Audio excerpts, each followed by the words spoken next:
Free Japan Channel number 101. Today, August 19th, Thursday here in Japan. How are you doing? The time is here 6 a.m. So good morning. I'm now Fuji City, Shizuoka Prefecture. So this broadcasting is from Fuji City. Mount Fuji should be in front of me, and now 6 a.m. So I should see the whole scene of Mount Fuji. However, the cloud is now covering the sky. Therefore, I can't see the fabulous Mount Fuji today. But I'm now hoping that this cloud will clear up soon and I can see Mount Fuji from here. So Fuji City is, as you know from the name, is in front of the Mount Fuji. Therefore, if the weather is fine, we can see Mount Fuji so clearly and directly here in Fuji City. I'm now hoping it. Today's FGC topic is Trump gathered European heads to Washington, D.C. This is the topic of this morning. Trump gathered European heads to Washington, D.C. This is a breaking news, and Italian Prime Minister, German Chancellor, and UK Prime Minister, and Finnish President, and of course French President, and the head of European Community, European Union, gathered in Washington, D.C., of course including Zelensky and Trump, and they talked about the negotiation of ceasefire and peace ending of the war. All of them talked about the security guarantees. So all of them talked about it.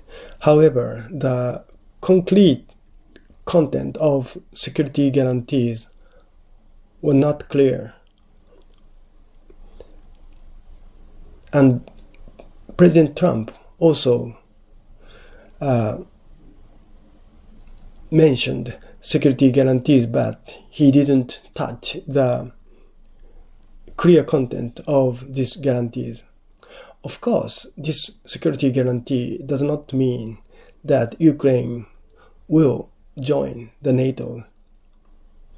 If Ukraine could join the NATO, this war would not have started.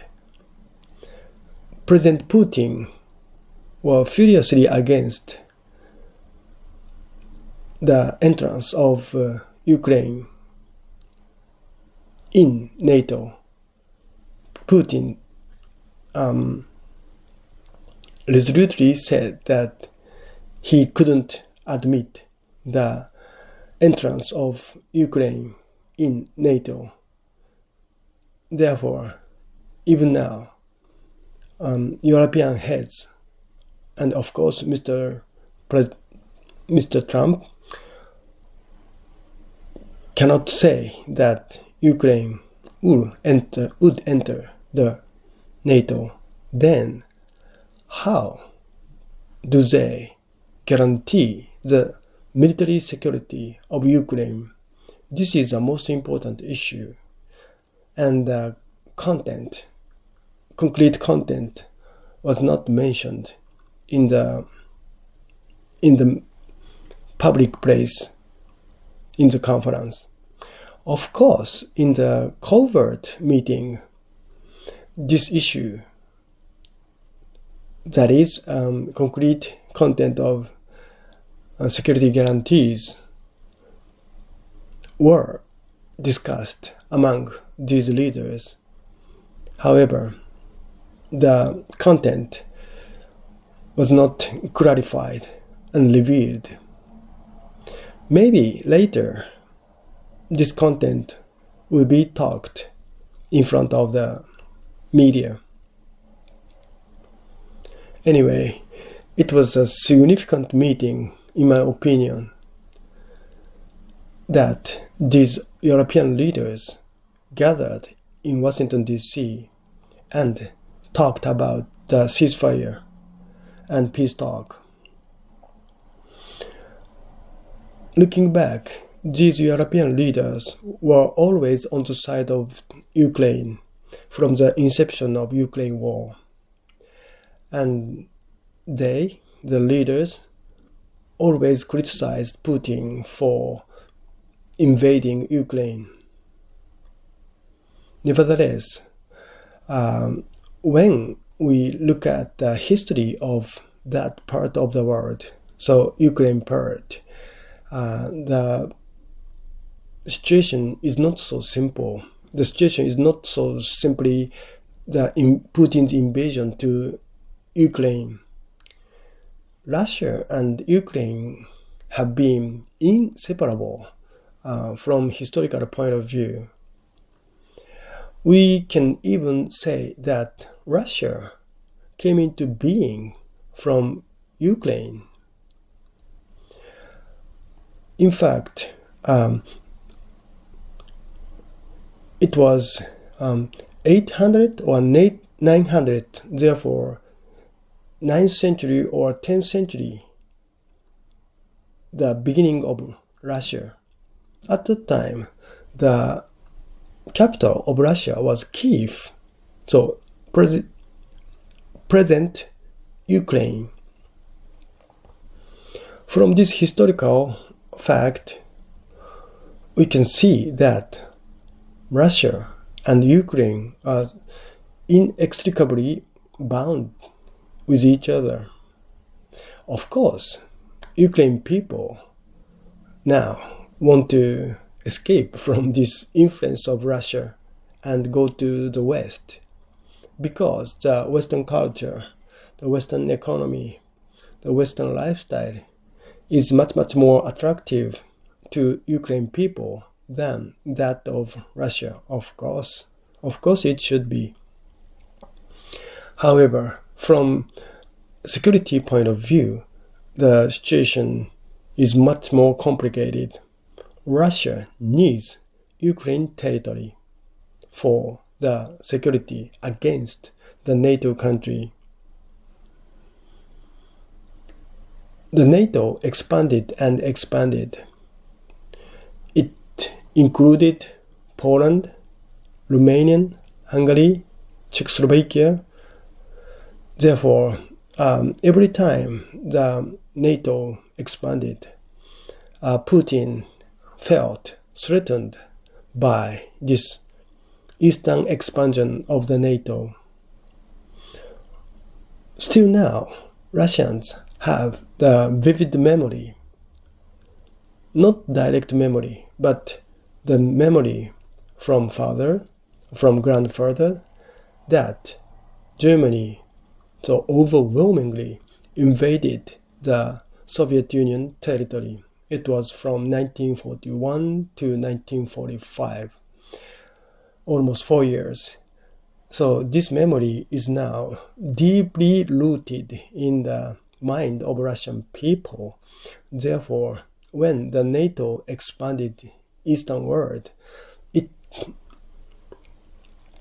alone can become the threat to Russians.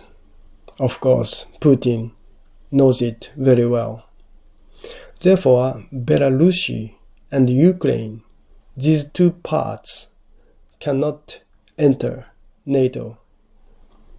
We mean the Russians cannot allow them, so Ukraine and Belarus, to enter the NATO. So this was the claim, this was the insistence of President Putin. And of course, when we talk about the ceasefire of Ukraine war, this insistence of Putin should be taken into account. Therefore, in FGC, I reiterated that the eastern part of Ukraine, so 20% of Ukraine territory, will be confiscated by Russian people, and remaining 80% will be Ukraine. This is the precondition of ending the war. This is a prediction of FJC here in this channel, and the actual situation now going on this line. European leaders gathered in Washington, D.C. This is a very historical event, and we can see the political leadership of President Trump in this regard. Maybe President Zelensky of Ukraine has also something to say, of course. Therefore, we should wait for Zelensky's words. But this time in mid-August, the situation of Ukraine has drastically improved, and the ceasefire approached quickly. This is a good tendency, and this is a hope for the peace of us. Let's wait for the next news from Washington, D.C. President Zelensky of Ukraine also said something about the precondition of ceasefire. Thank you.